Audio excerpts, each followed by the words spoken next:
I would tell you the underlying part of the business is actually pretty healthy. But there are issues that we're facing around inventory, around product, around the way we bring product to market, the way we address our customers, the total available customer base, that are making us not so good right now. So it was a tough year. I think 24 is going to be a tough year, but I do, again, feel the underlying piece of the business is still solid.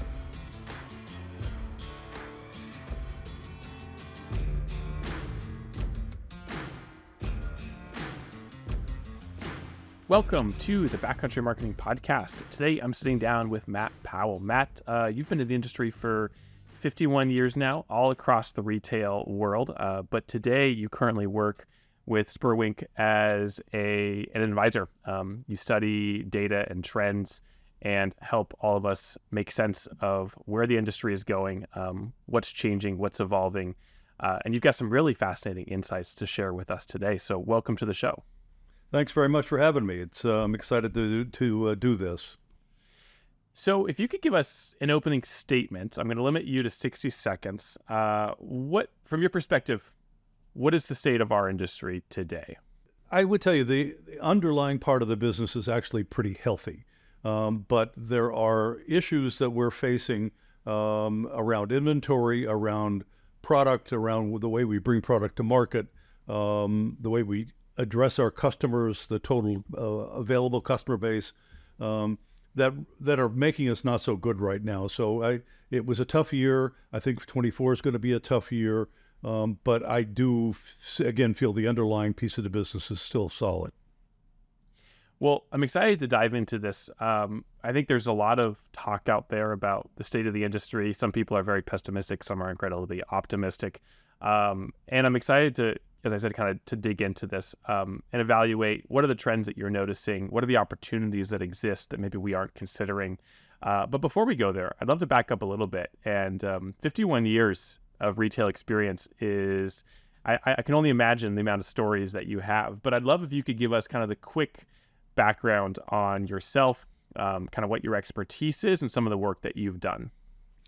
Yeah, so I started out my career in the department store business, actually. I spent many years, and almost 20 years, with one retailer, which in today's world is completely unheard of. And in the early 90s, there was sort of an implosion around the department store industry that created giant retailers like Macy's, and a whole lot of us got to find something new to do.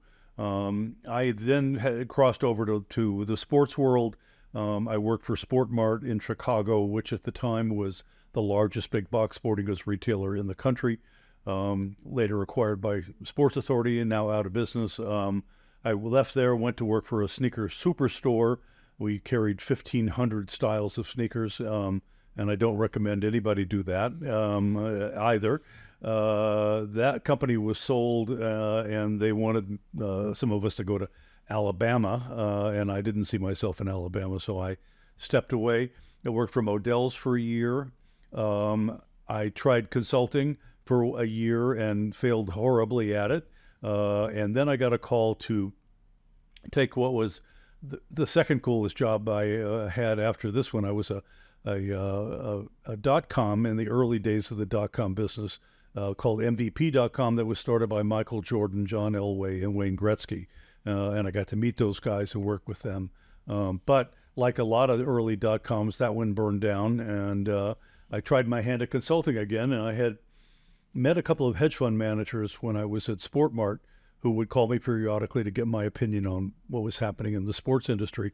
And when I said I was consulting, they said, hey, we'll pay you to do research. So 4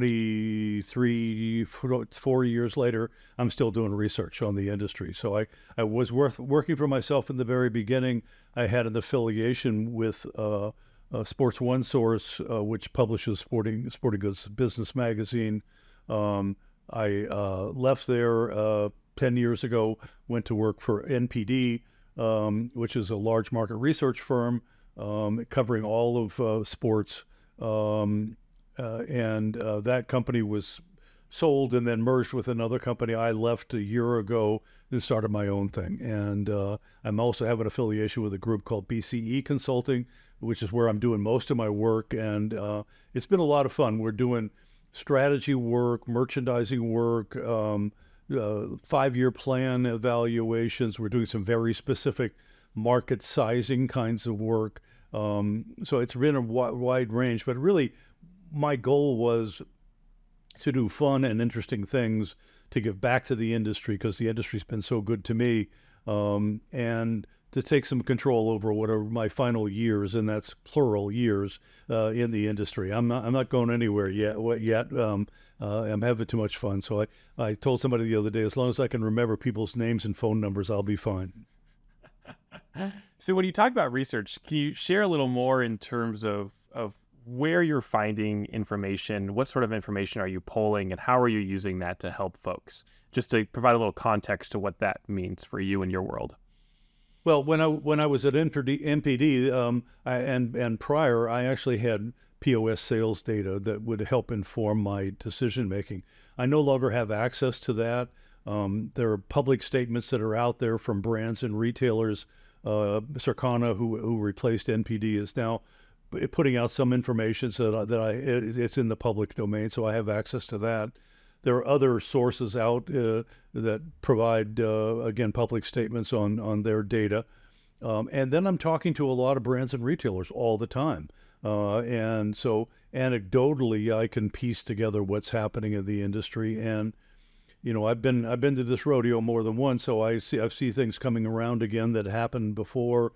And nothing ever happens the same way twice, but there are always parallels to that. So it's really very informal today, but I talk to so many people that I really feel very well informed about what's happening in the industry.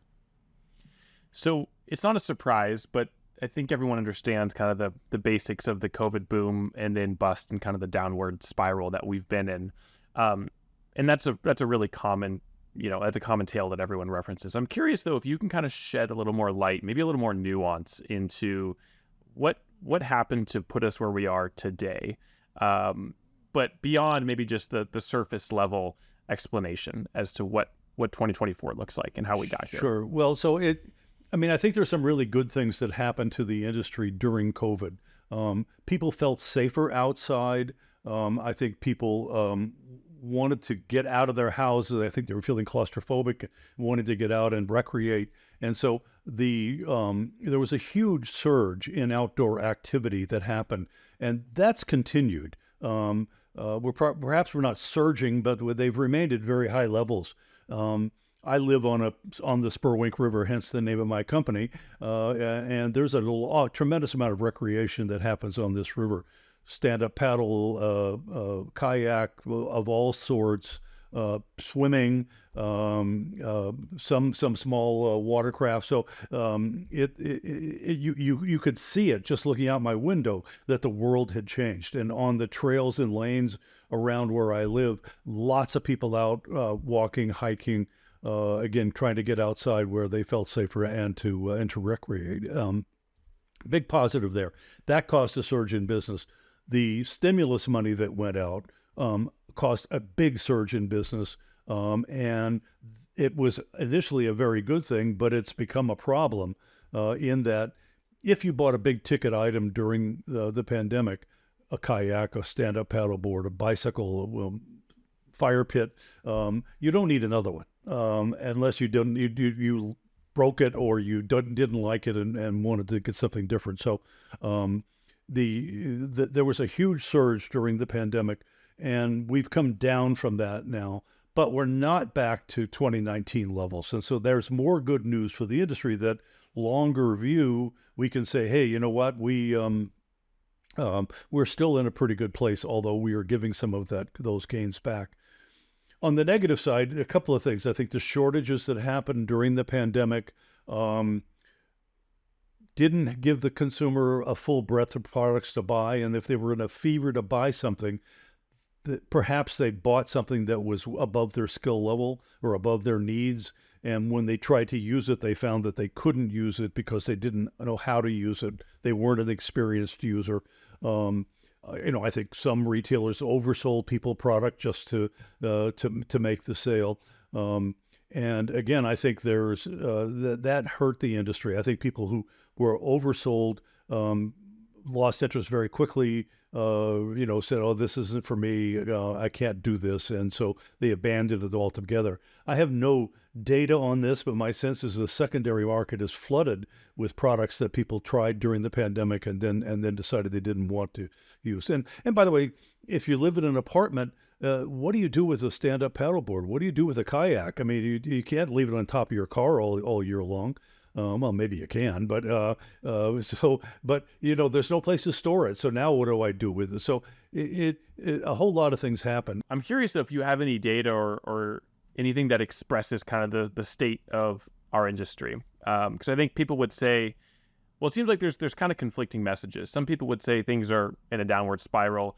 There was obviously the report that came out last November about the industry being a $1 trillion industry, and there's a lot of nuance there, certainly. So it seems like there's conflicting messages about how the industry is performing overall. What insight can you provide that might help us better understand what's happening? Well, I think we can look to the public companies, the big boys out there, REIs and the VFs and so forth, Wolverine to some extent, and get a good read through on at least a part of the market. And pretty much everybody's put up some pretty disastrous numbers. That doesn't mean there aren't bright spots out there. And I think we're going to find that when we look at it, that some small retailers have done well, maybe even some larger retailers have done pretty well. Big Five, who we don't really think of as an outdoor retailer, but has actually a fairly significant portion of their business in outdoor, had a really tough quarter. California, before all the snow came to California. So the read-through, I guess, from public companies would tell us that the business is not very good. But again, that doesn't mean there aren't bright spots. And there's another interesting element that I think says that probably the future is going to be better but more challenging, and that is the number of companies who are getting into the outdoor business, and I put my fake quotation marks up with that, who are adding outdoor products to their assortment. Maybe they're using private label to bring in outerwear and fleece and plaid shirts and so forth. And I've had a lot of calls over the last 2 or 3 years from people with money saying, "How do I get into this business? Where are the openings for me to get into this business?" So the space is becoming more crowded, particularly on the apparel and footwear side. The blending of outdoor and athletic, another piece of the story here, and ultimately, I see those as good things for the industry. Anytime we're forced to be more competitive, we get better. It's not; these are not structural issues that are putting up roadblocks into us. It's more competition who are saying, "Hey, we've got to get better at what we do." So I see that as a potential bright spot for the industry. So this is what I've always wondered: how much of the decline is inflated because there was a massive surge? If we were still on track with the same growth numbers that we had in 18 and 19, would we still be in a decline, quote unquote, now? Or how much of, okay. No, I think that what we're doing is giving back some of the business that was artificially stimulated, which was, I guess, the intent, if you will. But again, people bought things they didn't need. People bought things that they don't know how to use. All of those things are weighing down on us. But if you bought a car during the pandemic, you don't need another car right now. So there is definitely some give back here. But if we were at the more normalized rates, we wouldn't actually probably be as high volume numbers that we're actually at today. Are there other industries that are facing a similar trajectory, or is outdoor unique in some way? No, the bike business is another one that's very, very much a parallel here. The fitness equipment business, which was terrible before the pandemic. When the pandemic hit, people couldn't go to gyms, so they went out and bought a bunch of equipment. that industry is giving back those gains as well. And frankly, even the sneaker business is not great because people filled up their closets with sneakers, and you don't need another. And by the way, the marketplace hasn't brought anything new out, and maybe that's another layer on the conversation here. Is that and particularly in the sneaker industry, the big brands really shut down their innovation engines, and there's not a lot new out there. We look really old and tired on the floors in sneaker stores, as an example. So, one of the ways we're going to get out of this is by fresh products, fresh ideas. And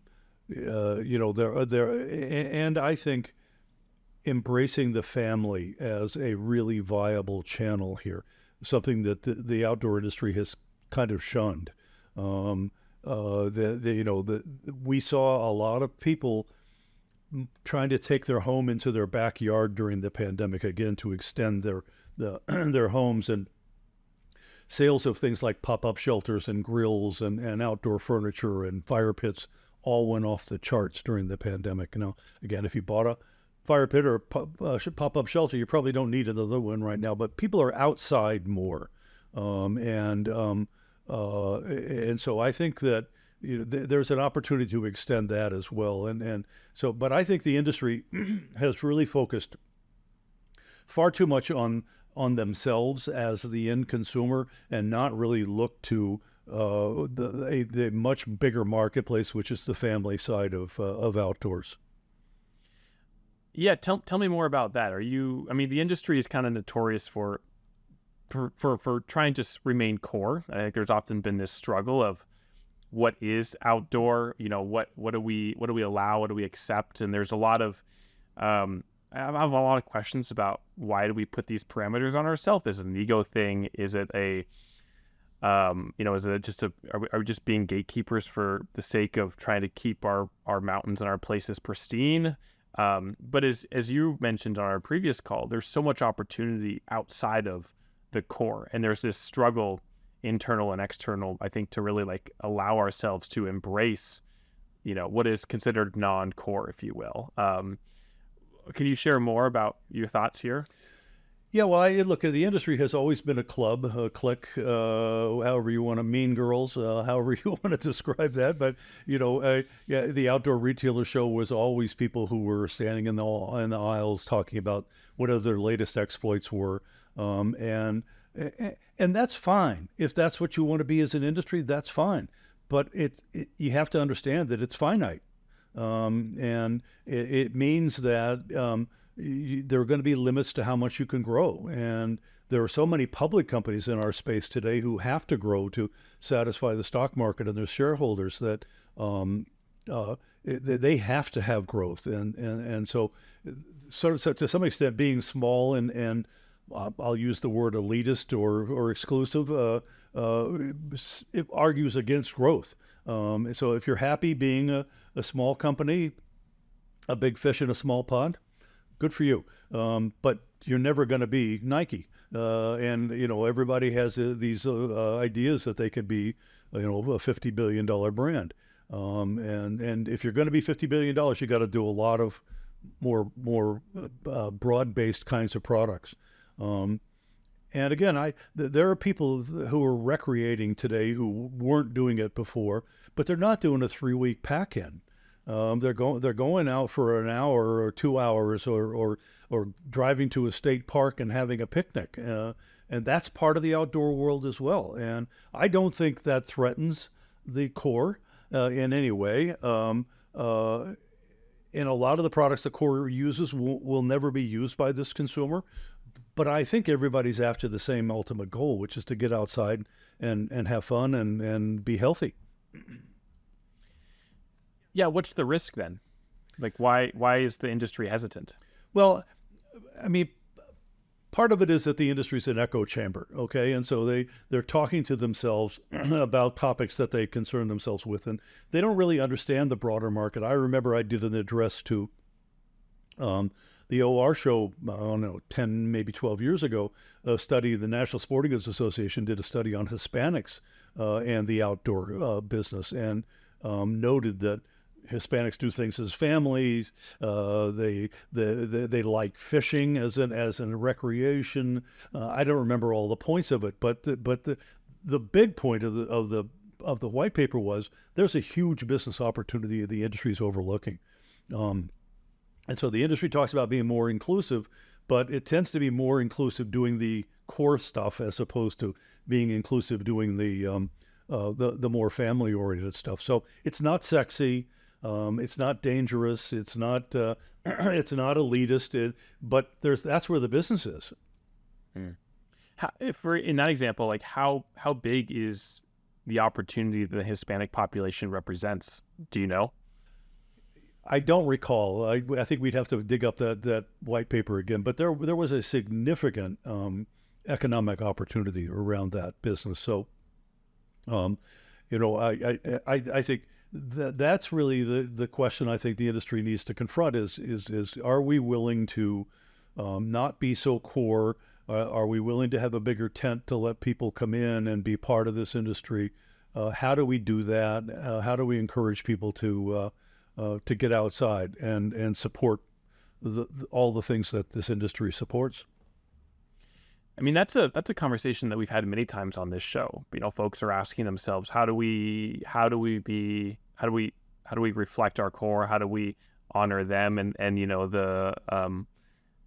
the who we were, where our brand started, our foundation, but then how do we bring in people who don't look like that, who aren't summiting and accomplishing FKTs and all of the ridiculous things that folks do. So there are conversations that are happening, but what do you think what will it take for things to really change, to go from beyond conversations to action to to actually making an effort?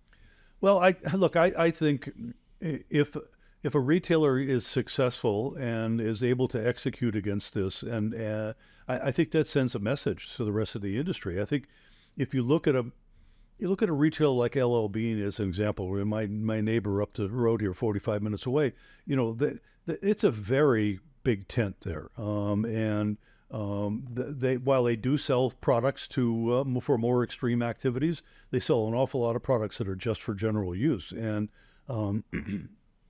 and they're very, very successful as a retailer. So again, if we're going to spend all of our time looking down our noses at people who aren't as core as I am, I think that's a problem. But if we open up and say, hey, there's some business being done here, and it's good business, why wouldn't we get after it? One of the things you brought up was the hesitancy for the industry to sell their products in big box stores. Again, it probably feels like a conflict of, well, we can't sell in a Target or a Walmart because that's not special. That's not who we are. Is that a part of the opportunity as well that you see to reach beyond the specialty retailer? Absolutely. Now, look, I understand a lot of the product that the industry sells is very technical. You have to be trained in how to sell it. You have to be trained in how to use it in order for you to be happy with that. So not every product can go into a big self-serve retailer, but a kayak, sure, why not? Again, a fire pit, a pop-up shelter. I mean, I got to tell you, Walmart sells a lot of pop-up shelters out there. So it wouldn't mean that everything that the industry sells goes there, but I think there's an awful lot of products that could be there, and maybe it has to be sub-branded if you want to try to protect yourself there. Although you're giving up some brand equity. If you've spent all your career, your lifetime of your brand building up the equity of that brand, and then you come up with a sub-brand that doesn't mean anything, you've given up some leverage there. And look, I think a lot of brands have figured out how they can be in more than one place. You look at, say, a Nike and how many different kinds of retailers they sell their products to. And they've been successful in being able to segment that product around all those different channels. Yeah, and I don't know that they've diluted their brand equity as much as people might think they are, based on how diverse their product really is and all the corners of the world that it reaches. Do you feel like this downturn, is it healthy? Do you look at this as a good thing?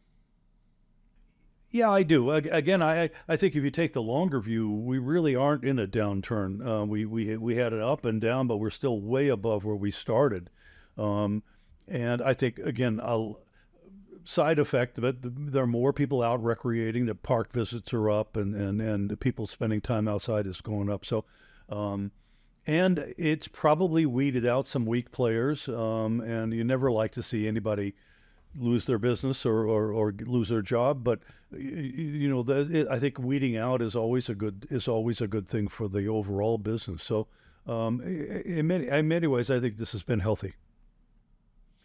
As you look around, what questions are you asking yourself? Are there things that you're unsure about, things that you're trying to answer these days?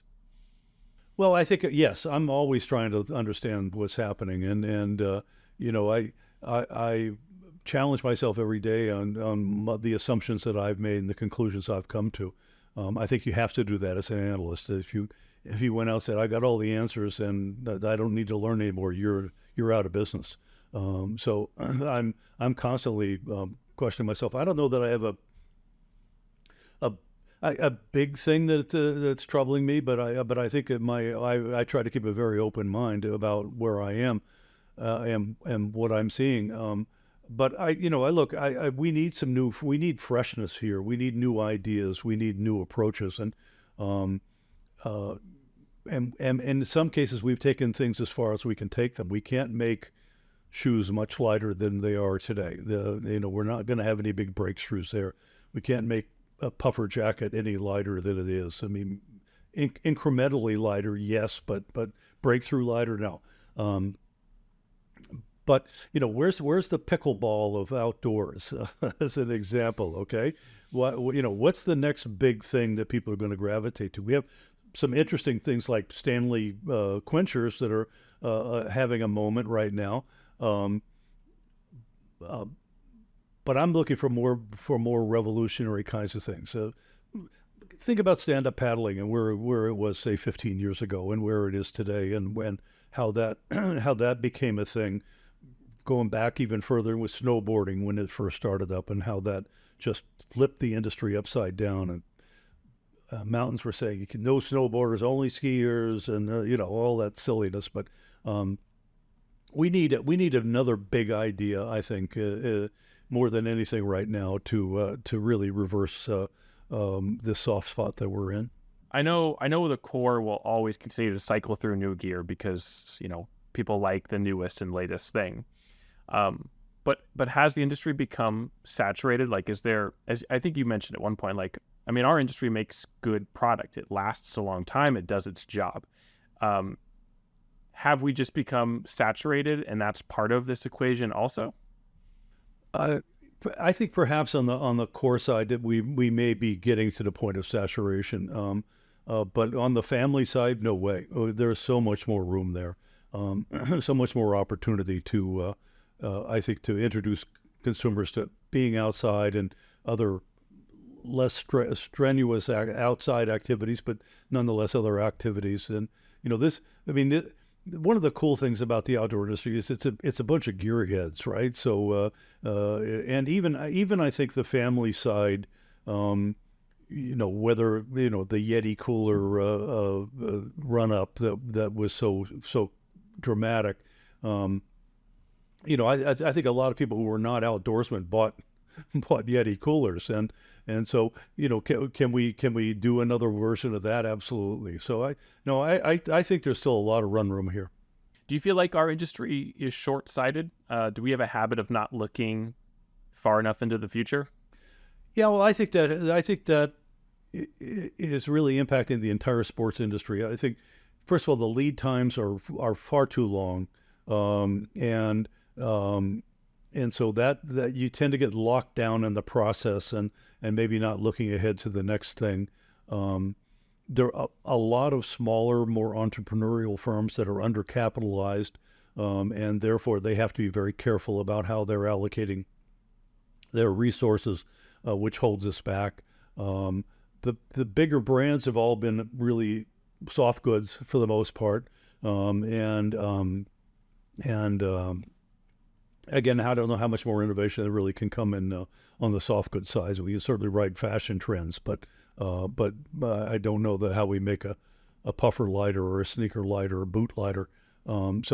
Yeah, I think and I think there's a certain inherent caution that has come into this industry as maybe risk taking as the activities themselves are. The business has not been particularly risk taking. So. What do you mean by that? Well, I mean, people doing extreme things. They're doing dangerous things, rock climbing, solo hiking, and so forth. I mean, these are really dangerous activities that you have to have a lot of preparation, a lot of courage for. But then we get into the business side of things, and I think people tend to be very conservative in their business practices. Not sure if we want to open up this retailer, not sure if we want to go into this city, not sure if we want to make things for the family. So I think that there's a tamping down of that's holding us back as well. Why do you feel like that is? Because I would assume that we would be a very risk calculated industry. We would know what risk to take and what to avoid. Yeah, my money does funny things to people. So, I think when you're talking about my money, maybe I'm going to be a bit more conservative than I would be with somebody else's, or even the the courage that I have to tackle a really dangerous activity because I trust myself. I know what I can do, and of course, people make mistakes doing that as well. But I think there's a different thing when it comes to money. I think people just tend to be much more conservative there. Interesting. So, to summarize, it sounds like there's a few different factors at play here that you think will help kind of right the ship or pull us out of this slump a little bit. And again, some of it sounds like it's just we're due for it based on the last few years. But to recap, it sounds like we just need to kind of ride the wave, ride it out, because it's here. It's going to be here. You just have to make things. You have to make it work. If we can find a new budding sport to kind of grow with and build upon. New product innovation, like how can we double down and continue to innovate? And then I guess maybe the biggest component is how can we get beyond ourselves? How can we get outside of the echo chamber and find others who don't look like us, don't act like us, who are different, but who still love getting outdoors in different ways? It sounds like that's kind of the 3 or 4 main points that you've summarized for us today. I think the only thing I would add is I think we need to de-risk the weather. I think we need to figure out or accept the fact that this is now the new normal, that we're not going to have cold and snowy winters. We're going to have warm and wet springs. And how do we respond to that? How do we reinvent ourselves around that? If 50% of the apparel business is outerwear and we're not going to sell that much outerwear, how do we replace that? How do we find a spring business that can offset the loss of the winter business, maybe, as an idea? And so I think there needs to be a lot of thinking about how do I respond to my merchandising rather than just, I sold 5,000 jackets last year, I'm buying 5,000 jackets this year. And rather figure out how do I transform this into something different, something new? Yeah, well, unfortunately, that's a topic that's bigger than any one of us to tackle, but nevertheless, something to be aware of and just observing. Matt, is there anything that we haven't discussed today that you'd like to leave our audience with? I appreciate your insight. I appreciate your perspective on some of this. Maybe one final question is why does this matter for our audience? Why does this matter for our marketing industry? Well, look, I mean, I think the greatest thing about the outdoor industry is the passion of the people for the sport, for the activities that they do, for the environment, all of those things together, and people have figured out how to make a living and still supporting all of those things. And I think that's one of the great things about this industry is the passion of the people, and that's not going away. And I know I've been critical of some of the business practices, perhaps, but never the passion. And I think that's one of the things that's kept this industry going. There are hardly any trade shows anymore. there still is there are more than one trade show in the outdoor industry, and I think that speaks volume to the commitment of the community itself to want to preserve. And so I see that as a big plus. And I know I'm critical, but I'm also very in awe of the commitment of the people who are in the outdoor industry. Well, you can be critical and still want the best for everyone. Right. Those two they're not mutually exactly exclusive. Right. Matt, if folks want to find you, if they have further questions, if they want to learn a little bit more about what you're up to, where can people go to find you? Sure. Well, I'm on LinkedIn, and I'm very active on LinkedIn. I repost a lot of stuff. I write a fair amount of things that are on there. So link me on LinkedIn. My email is matt@spurwinkriver, SPURWINK, spurwinkriver.com. And I'm easy to find. So reach out anytime. I always love talking and philosophizing about the industry. So amazing. Well, I appreciate you taking the time to share. Thanks again. I hope you have a great rest of your day. Thanks. All right. Bye. Bye.